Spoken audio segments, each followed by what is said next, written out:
ADEC TV, conectado com você. Olá a todos, sejam bem-vindos em mais um programa da ADEC TV, um programa da Assembleia de Deus Caratinga. Eu sou a Carol Sattler e é um prazer estar aqui novamente com vocês. Sejam bem-vindos e hoje chegou o dia das nossas lições bíblicas, o que passa na nossa escola dominical. Nesse trimestre nós estamos estudando a fragilidade humana e a soberania divina, as lições do sofrimento e da restauração de Jó. E nós estamos na lição 8, a teologia de Zofar. E a lição 8 diz: o justo não passa por tribulação? Fiquem ligados e acompanhem essa lição maravilhosa com o nosso pastor e nosso professor Joás.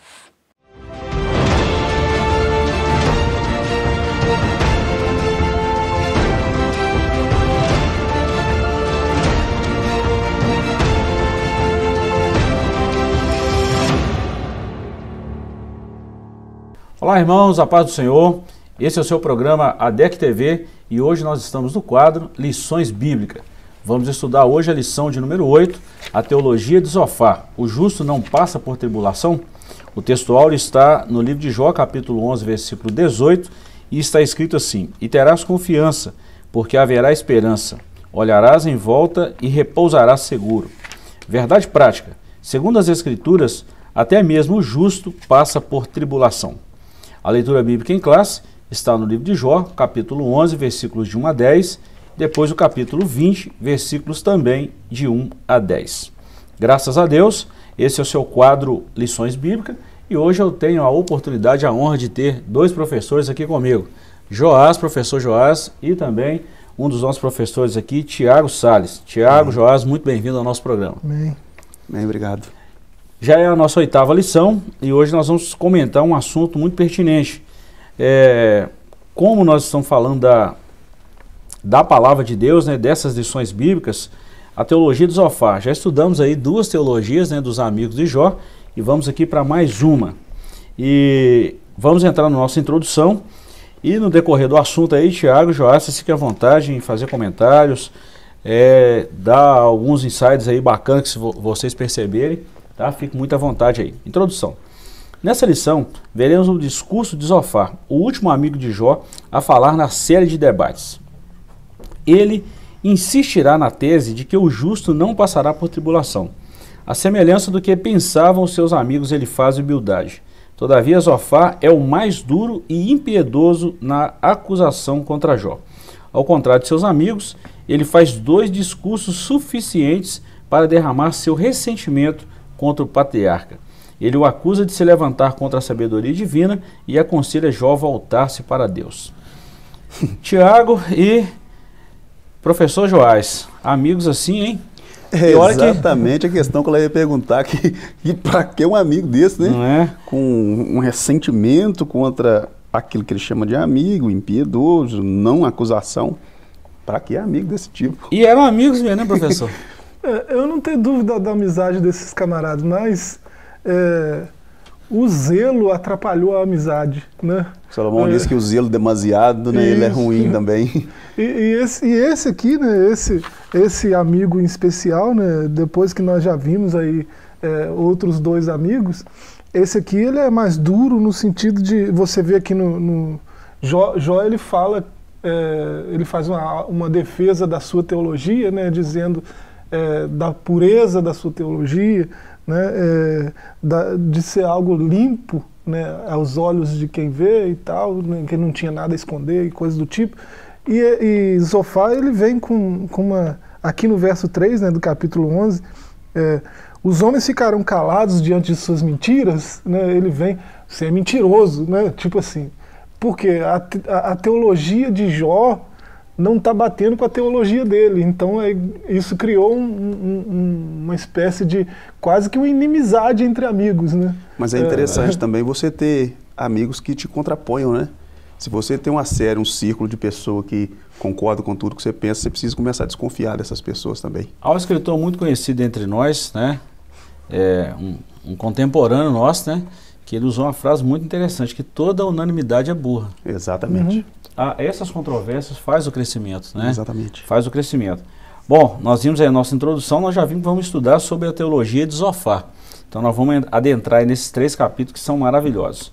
Capítulo 1, Deus se mostra sábio quando aflige o pecador. Ponto 1, Deus grande e sábio. Ponto 2, Deus não é indiferente à ação do ímpio. E o ponto 3 desse capítulo 1, tolos se passando por sábio. Ponto 1, Zofar defende que o sofrimento de Jó fazia parte de um sábio julgamento divino, pois para ele, Deus demonstra grande sabedoria em reprimir os maus. Por outro lado, os bons jamais passam por tribulação. Olha que controvérsia em relação à palavra de Deus. Espera aí, os bons não sofrem? É incrível como esse pensamento existe ainda hoje, né? A má teologia, ela produz esse tipo de pensamento. Eu até tenho a impressão de que os bons sofrem mais. Pensamento. Você vê em Atos, né, uma situação, Paulo, ele é apedrejado, se morreu ou não a gente não sabe, tem quem defenda que ele chegou a morrer e houve um milagre ali, mas é fato que ele foi dado como morto, né? E quando ele se levanta e vai para frente da igreja, todo arrebentado, né, digamos assim, ele fala, ele convence a igreja, ele explica por meio da palavra que é necessário passar por muitas tribulações para entrar no reino.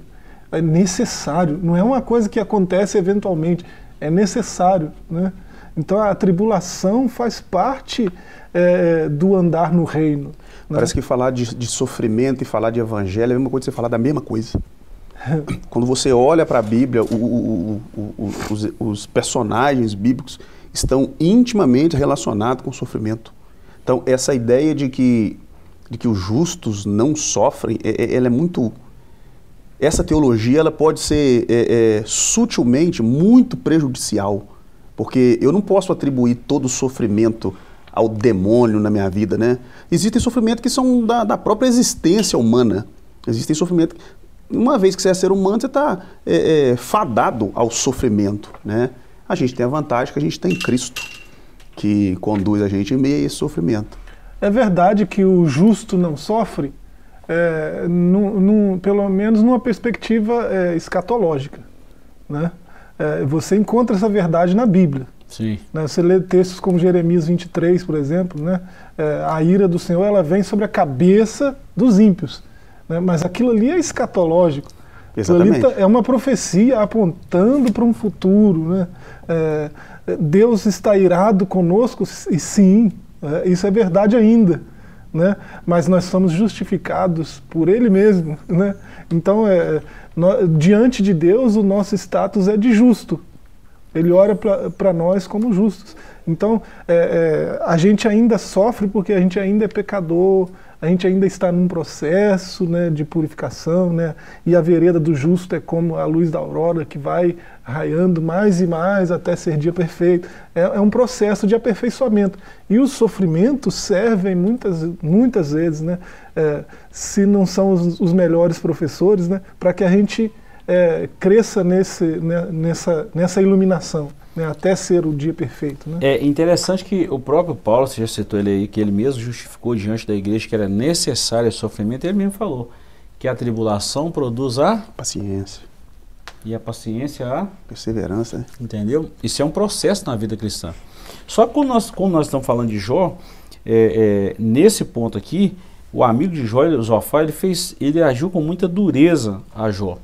E ele falou que Deus estava castigando ele por causa do pecado, que ele era um mentiroso por não confessar. Ele foi pesado em relação aos dois amigos de Jó. Chamou ele de desviado ainda, volta para Deus. Existe essa teologia, né, de que todo sofrimento é uma maneira de Deus estar castigando alguém.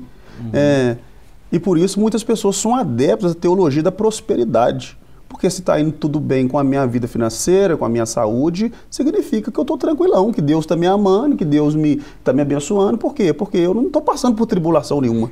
Então, essa teologia é prejudicial nesse sentido. E contradiz a Bíblia, né, Tiago? Você pega o Salmo Exatamente. 73, por exemplo, Asaf era um camarada que estava no templo, servia a Deus, um levita, E quando ele foi olhar para si em relação aos ímpios, ele viu que os ímpios estavam numa condição superior a ele. Nós estamos falando de coisas materiais, né? Até que ele entrou no templo e descobriu o fim da vida. Aí ele viu a diferença. Quando ele olhou para frente, para o futuro, né? É o caso, eu citei Jeremias 23, 23, 19 e 20. Né? A ira de Deus vem sobre a cabeça dos ímpios nos últimos dias ainda. Né? O termo que ele usa lá é nos últimos dias. Deve ser muito importante o texto, porque Jeremias repete ele no capítulo 30, no verso 23 e 24, exatamente as mesmas palavras. Né? Então, essa punição do ímpio, ela acontece, ela está prevista na Escritura, mas ela é escatológica. Né? Asaf tinha aquela angústia, né, de ver o ímpio prosperar e ele sofrer, né? Mas quando ele viu o futuro, ele viu que o fim do justo é melhor do que o fim do ímpio. Né? O Salmo 73. Curioso você ver o Salmo 37, né? Para você não olhar com um sofrimento, com uma angústia, com um ressentimento, a prosperidade do ímpio. Né?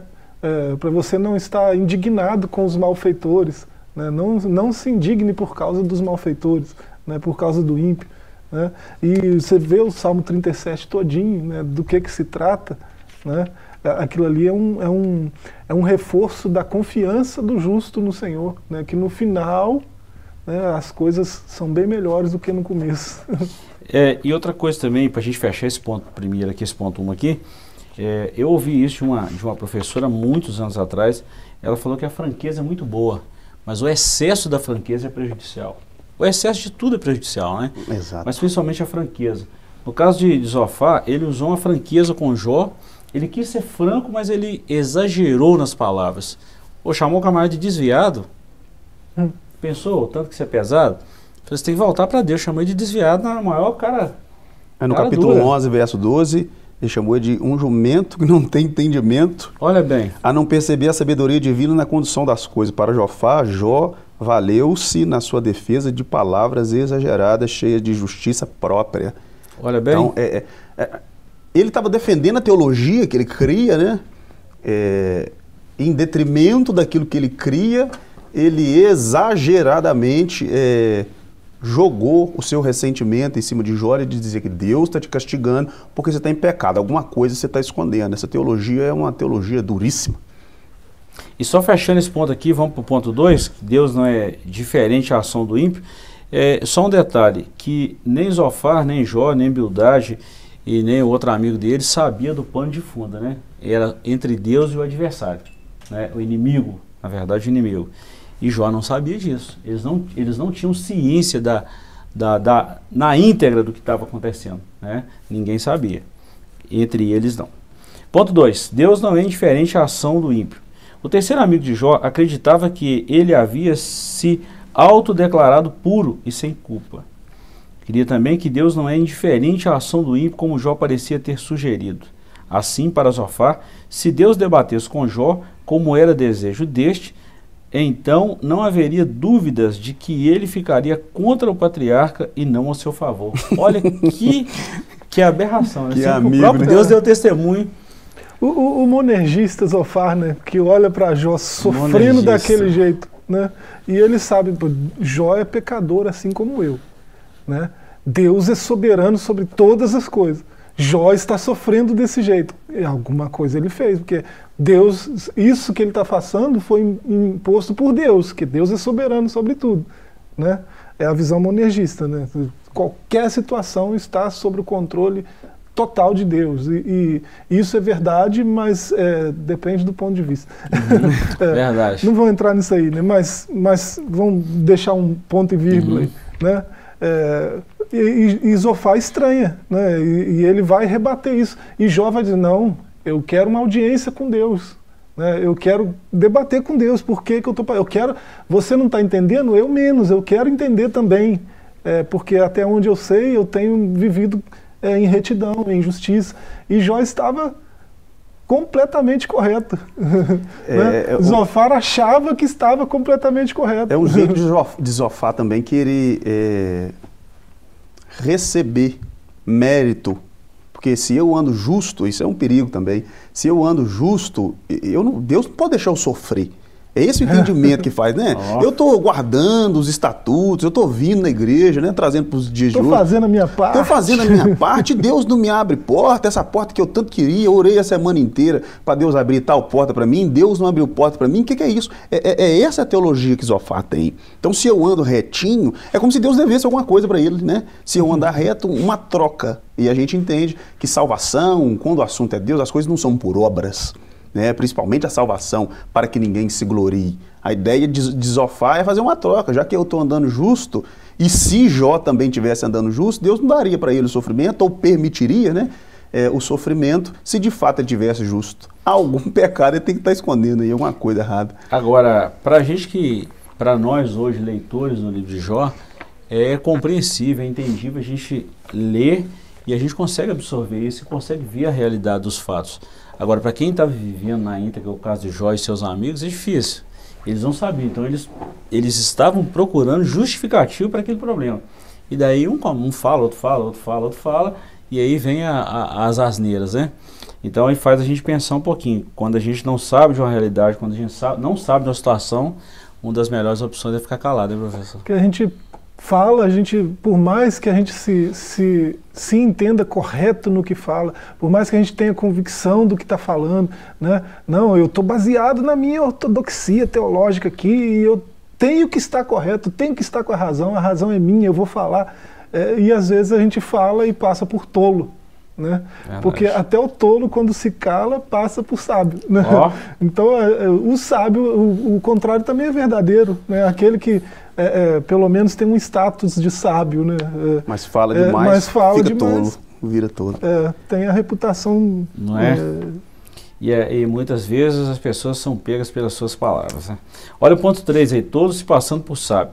Jó reage com ironia à sabedoria defendida anteriormente por seus amigos, e agora por Zofar. Este, juntamente com seus amigos, havia se levantado como legítimo representante do verdadeiro saber. Zofar, pois, pretende representar o próprio Deus em seu discurso. Todavia, Jó está convencido de que isto não passava de charlatanismo. Vós, porém, sois inventores de mentiras e vós todos médicos que não valem nada. Olha a expressão de Jó. Ele saiu em defesa, né? Ele saiu em defesa. Então, assim, a gente percebe que ele também não ficou calado mediante a situação, mas não foi fácil para Jó, tanto é que ele apelou para um conselho divino, vamos falar assim, né? Até porque Jó também tinha a sua própria teologia, a sua própria ortodoxia, voltado ao sofrimento. Então, por muitas vezes, de fato, ele quis justificar, a ponto de Deus ter que perguntar para ele: rapaz, você está achando que você faz muita coisa? Onde é que você estava quando eu criei o mundo? Onde é que você estava quando eu dei limite para o mar? Onde é que você... Nessa intenção. Então, ele também tinha uma teologia, uma maneira de ver o sofrimento, de procurar entender aquilo que ele estava passando, diferente dos outros 3 amigos também, que também tinham uma maneira de assistir o sofrimento diferente da dele. Então, ele quis também se defender, né? Ele falou: gente, vocês estão entendendo assim, e me parece mais um tribunal, né? Nos 3 aqui, mais um tribunal, do que uma conversa entre amigos, mas ele também quis se justificar por Deus. Só que, na melhor das hipóteses, ele preferiu esperar um pouco. Eu vou esperar para ver o que é que esse sofrimento quer me ensinar. E eu acho que na prática, eu penso que na prática, quando a gente passa por um sofrimento, a melhor coisa que a gente precisa entender, se perguntar, é o que o sofrimento, o que eu posso aprender com o sofrimento. Já que ele é inevitável, né? Alguns sofrimentos são inevitáveis, por exemplo, a morte de um ente querido, são coisas que a gente não tem o controle, e embora seja justo ou não, você vai passar por isso, não tem como. O que eu posso aprender, qual é a lição que eu tenho com o sofrimento, que a gente vai ver futuramente, posteriormente, que Jó conseguiu entender na íntegra do que de fato era o seu sofrimento. Verdade.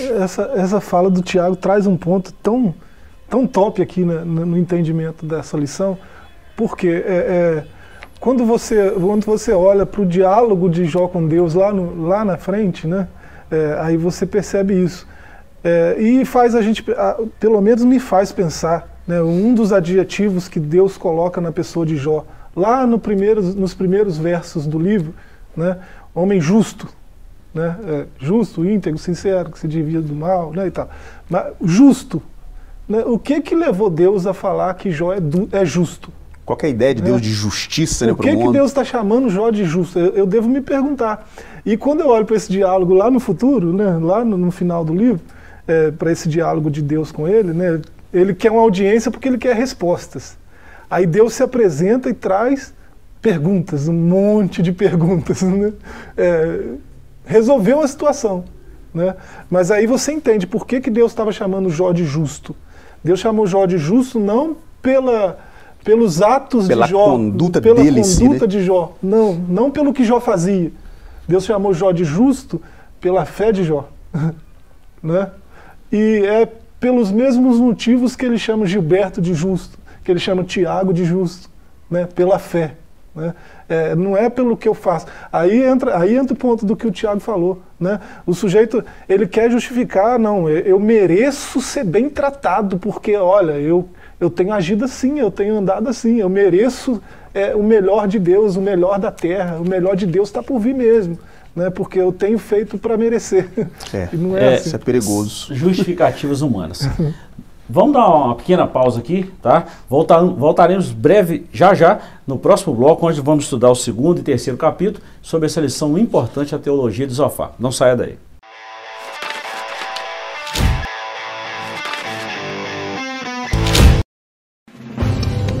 Uma verdadeira história de fé, renúncia, desafios e conquistas. Você irá se emocionar e extrair lições extraordinárias da biografia de um dos mais expressivos líderes do movimento pentecostal no estado de Minas Gerais. Recomendada por influentes líderes cristãos. Adquira agora mesmo Ari Coelho, um legado de fé, e descubra detalhes de uma história de vida que pode transformar a sua. Um produto com a qualidade CPAD.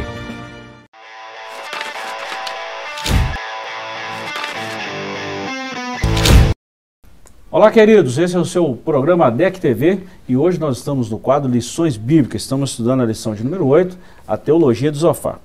Continuando o nosso assunto, professor Joás, professor Tiago, nós estamos falando aqui sobre a Teologia de Zofar. Trabalhamos o capítulo 1º e agora nós vamos trabalhar o capítulo 2º dessa lição muito importante, que é a lição de número 8, a Teologia de Zofar. Enquanto no primeiro capítulo nós vimos aí que Deus se mostra sábio quando aflige o pecador, é o tema proposto pelo comentário, o ponto 2, o capítulo 2, nós vamos trabalhar o seguinte, a conversão como resposta à aflição. Ponto 1, a purificação moral. Nos versículos 13 a 20 do capítulo 11, Zofar conclui seu discurso sobre a situação de Jó. Ele não tem dúvidas de que o patriarca está em pecado, e por isso a única forma de ele se restabelecer é por meio de uma purificação moral. Olha que interessante, purificação moral. É complicado a gente falar de uma purificação moral, moral, né? É exatamente... O homem justifica-se? É exatamente a questão que a gente começou a levantar no final do primeiro bloco. Ele olhava para si, Zofar e os outros amigos olhavam para si e diz assim, a gente anda moralmente bem, a gente paga nossas contas, a gente paga a nossa conta, não estou atrasando nada, não vai cobrador na minha porta. O camarada, por fazer isso, esquecendo-se que isso é uma obrigação dele fazer, ele acha-se no mérito de não passar por nenhum sofrimento porque ele cumpre um dever. Então ele acha que deve ser premiado por fazer aquilo que ele tem que fazer. Então, essa a ideia da purificação moral que eles estão pensando. A gente chama isso de moralismo, né? Já que eu compro e pago, né? Já que não vem cobrador aqui em casa, eu ando em dia, posso andar na praça com a minha cabeça erguida, eu não posso sofrer, Deus não pode deixar o sofrimento bater lá na minha porta, já que eu ando direitinho com as minhas coisas, eu dizimo, eu oferto. E como que eu estou passando aperto, como que a doença bateu aqui na porta da minha casa, se eu oferto todo culto, eu sou dizimo todo mês. É essa visão que Zofar tem de Deus. É como se você estivesse comprando a bênção, estivesse comprando o não sofrimento, né? Vou fazendo uma troca. Nós vimos isso aí muito no Novo Testamento, né? Jesus até uma vez chegou no templo e um pecador orando e um publicano. E o publicano se justificando, ó Senhor, eu não sou como esse pecador, eu dizimo, eu faço isso, eu faço aquilo outro. Aí o pecador lá de joelho, batendo no peito, falando assim, ó Senhor, me perdoa, eu sou um pecador. Aí Jesus virou para os discípulos e perguntou, qual deles desceu justificado? Hein, professor? O moralista ou o que reconheceu o seu erro? O negócio está em reconhecer, né? O negócio está em olhar para o espelho e ver que o problema é o cara do espelho, não é outro, né? Isso aí que está a chave do sucesso, né? Seja em qual área for. A gente lembrou no bloco anterior, né, dos adjetivos que Deus coloca na pessoa de Jó. Tem 3 ali que a gente encontra ele em outros lugares no texto, e se você fizer uma exegese mais profunda na palavra em si, né, uma é palavra para íntegro, né, tan, né, vai falar que tan é o que um judeu usa para descrever algo que é completo, que é inteiro, que não tem defeito nenhum, que não tem falta de nada, né? Deus se dirige a Jó com essa palavra, né? Homem íntegro, né? Completo, né? Perfeito, é a palavra para perfeito. Quer dizer, ele não tem nada ética, estética, fisicamente, moralmente, que comprometa ele em nada. Ele não tem nenhum defeito físico, nenhum defeito moral, nenhum defeito ético. Isso é uma palavra. Aí você vê outra, reto, né? E achar. Homem reto, é honesto, é agradável na sua presença, nas suas palavras, ele é correto, ele é direito, né? Olha, Deus está falando isso de Jó, né? E outra palavra, cur, né? É um homem que se afasta, que repele, que desvia-se, né, do mal. O mal chega perto dele, ele se afasta. Se não for possível se afastar, ele afasta o mal, ele repele, né? Isso tudo está embutido aí no significado da palavra. Aí o cara vem falar para mim que Jó precisa de uma purificação moral. Já alguém, né? Que já Olha como é o moralista. Os adjetivos atribuídos em Jó por Deus, lá no começo, já desmistifica essa teologia de Zofar.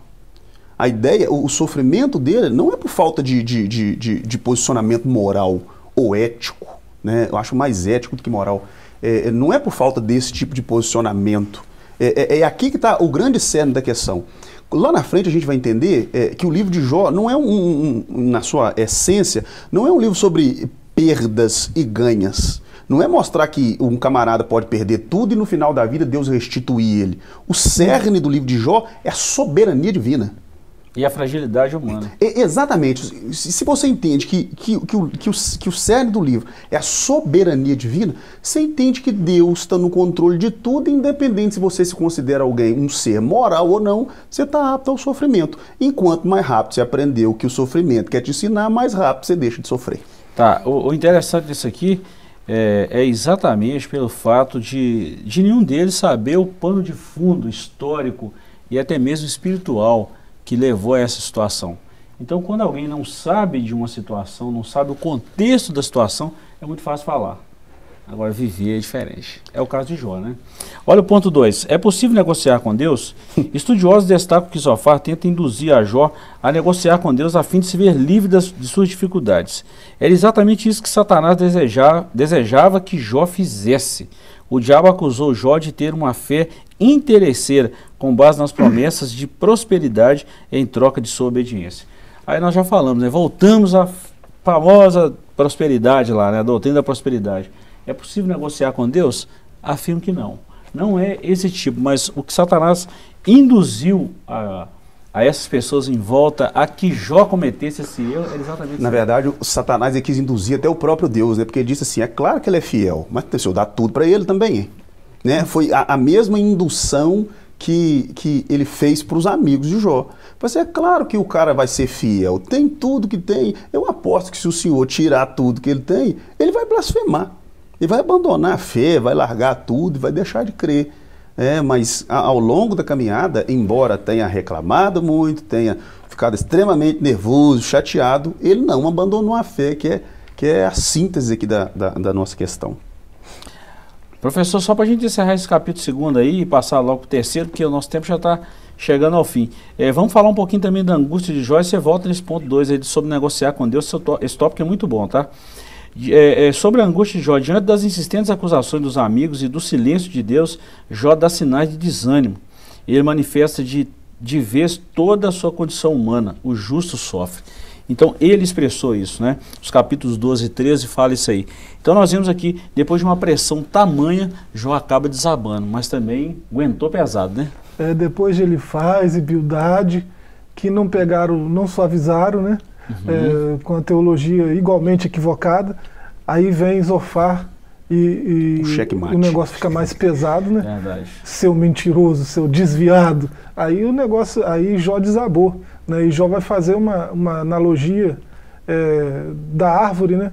Até para a árvore que é cortada lá, se ela estiver perto de alguma água corrente, tem esperança para ela. Para mim não, para o homem não. O homem é um miserável mesmo. E você vê que a angústia de Jó, né? E Jó entende que o homem não tem muitos recursos, né? Diante da soberania de Deus. Esse é o ponto, né? Porque Deus é soberano mesmo. Verdade. Esse é o ponto. Agora, uma coisa é Deus ser soberano, outra coisa é alguém se levantar, como Zofar fez, e falar como se estivesse falando, como se fosse porta-voz de Deus e da sua soberania. Foi o que Zofar fez, né? Quando não era, né? Quando tudo que Zofar falou estava 110% equivocado, né? Então é complicado. A gente vê pessoas hoje fazendo isso, né? Em nome de uma defesa da soberania de Deus, se levantam como porta-voz de Deus sem autorização para tal, né? Isso é complicado. Perigoso. Isso é o que Zofar fez, e Zofar estava falando as mesmas coisas que o diabo estava falando, né? Isso é complicadíssimo. Né? É aquilo que eu falei. Quem lê o livro de Jó, os 42 capítulos de Jó, entende isso aí.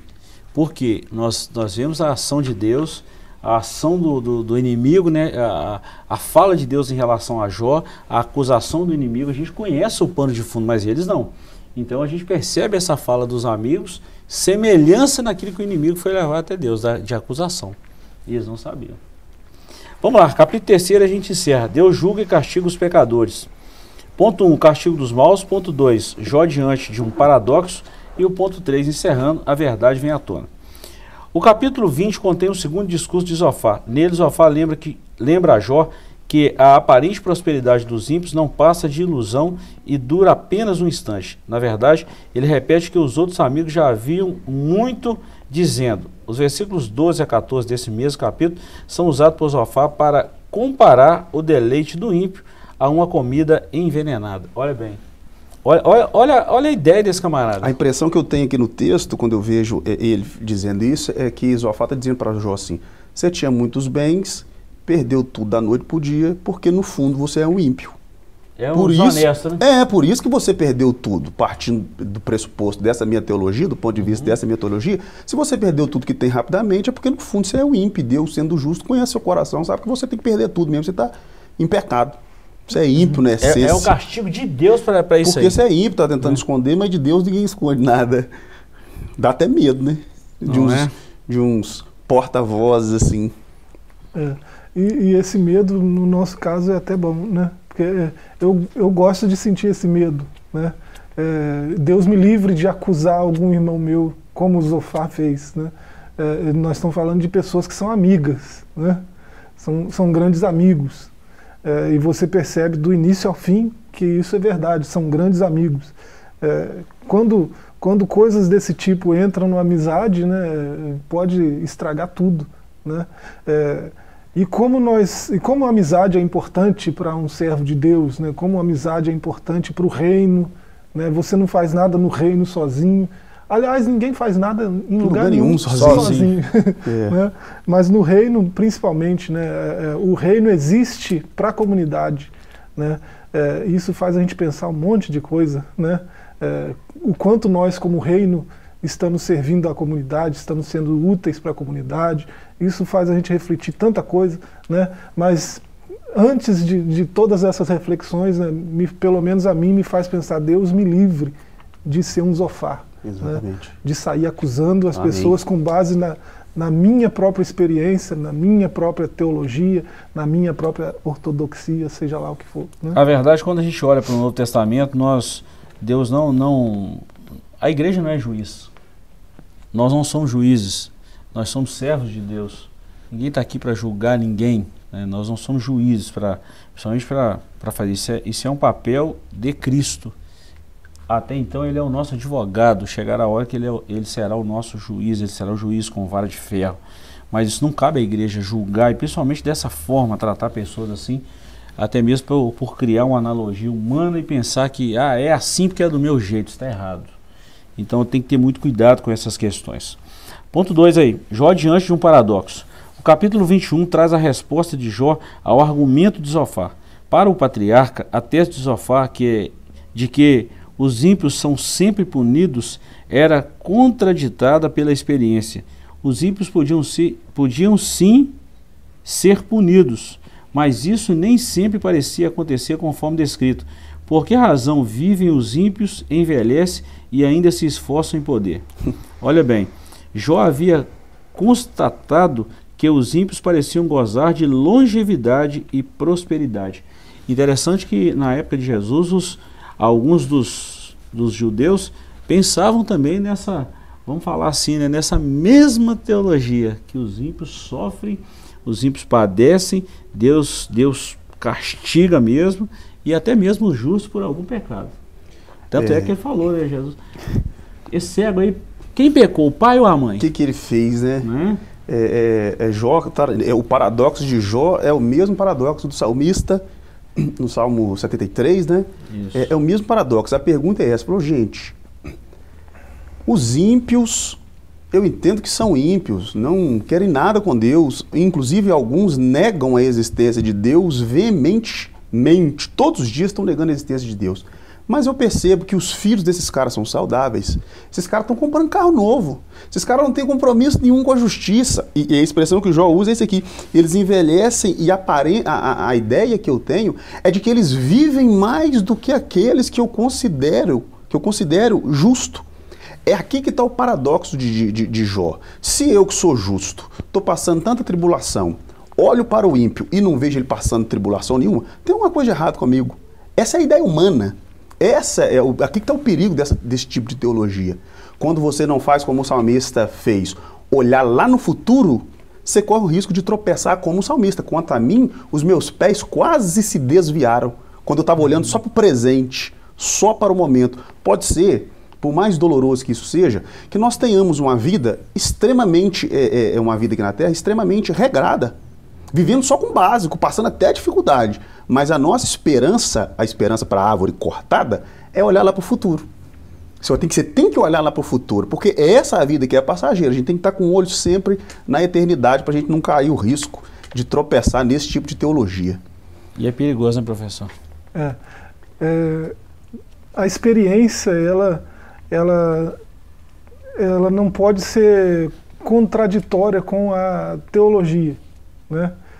E Zofar, o ponto de Zofar e Jó aí é esse, né? Zofar vem com a teologia e Jó vem com a experiência. Né? Você lembra de um salmista que diz, né, eu fui moço, agora eu sou velho, mas eu nunca vi a experiência, né? Eu nunca vi um justo desamparado, nem a sua descendência mendigar o pão, né? E se você pensar, é uma experiência um tanto diferente dessa experiência que Jó está narrando, né?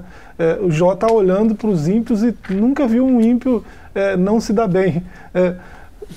Parece contraditório, mas não é. É interessante que Jó, olha assim, até na hora de morrer, esses ímpios eles morrem melhor do que nós. O texto está usando aqui. Passam eles os seus dias em prosperidade e em paz descem à sepultura. Jó 21, 13. Até na hora de morrer, eles morrem melhor do que alguém que eu considero justo. Agora você olha para a verdade da Escritura e você percebe esse futuro, né, dos justos e dos ímpios, né, e você percebe que se você viver 100 anos, é um cisco minúsculo do que você vai viver na eternidade. Então, se for para passar esses 100 anos de luta, de prova, que seja, se for glória para o resto da eternidade, muito melhor. E eu vivo olhando para o futuro, não porque eu estou feliz que o ímpio vai sofrer e eu não. Eu estou feliz porque eu sei que, como Paulo disse, né, que aquilo que a gente passa aqui nem se compara com a felicidade ou com a glória que está nos preparada lá. Agora, Verdade. tem um ponto aqui que eu acho que não pode deixar de ser dito, né? Porque o enredo todo se dá num contexto de diálogo e diálogo entre amigos. É uma comunidade. Então, a gente pensar em comunidade é sempre interessante em situações como essa, de sofrimento mais ainda, né?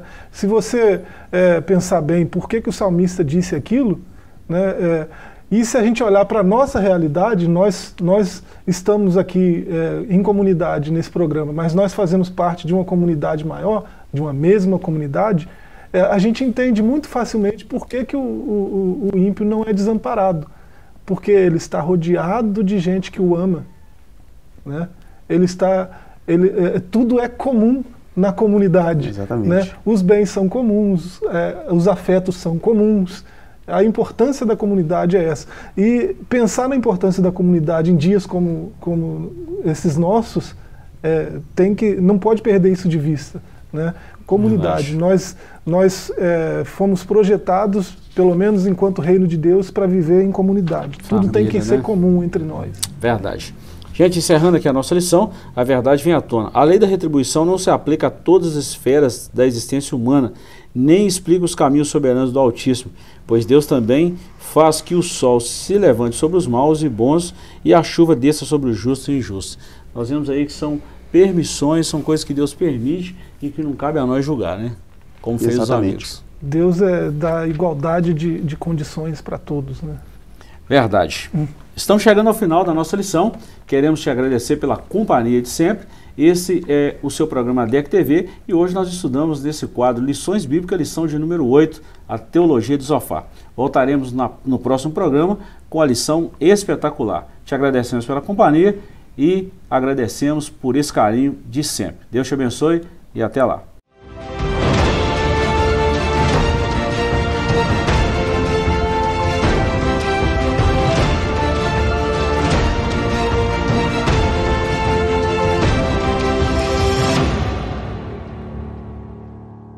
E chegamos ao final de mais um programa, o nosso Lições Bíblicas, e foi muito bom aprender um pouquinho mais sobre o livro de Jó. Irmãos, eu quero deixar para vocês um convite especial, que vocês venham acompanhar uma escola bíblica presencial. A escola bíblica acontece todos os domingos, a partir das 8h30 da manhã, em todas as nossas congregações.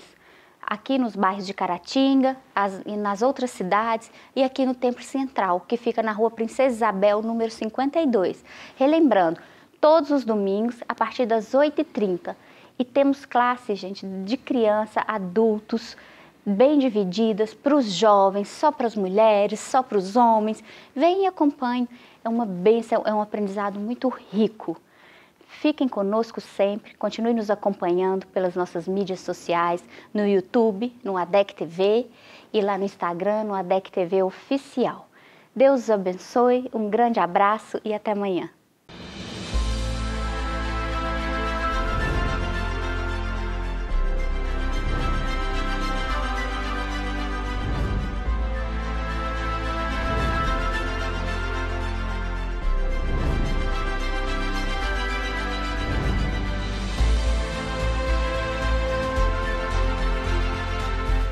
ADEC TV, conectado com você.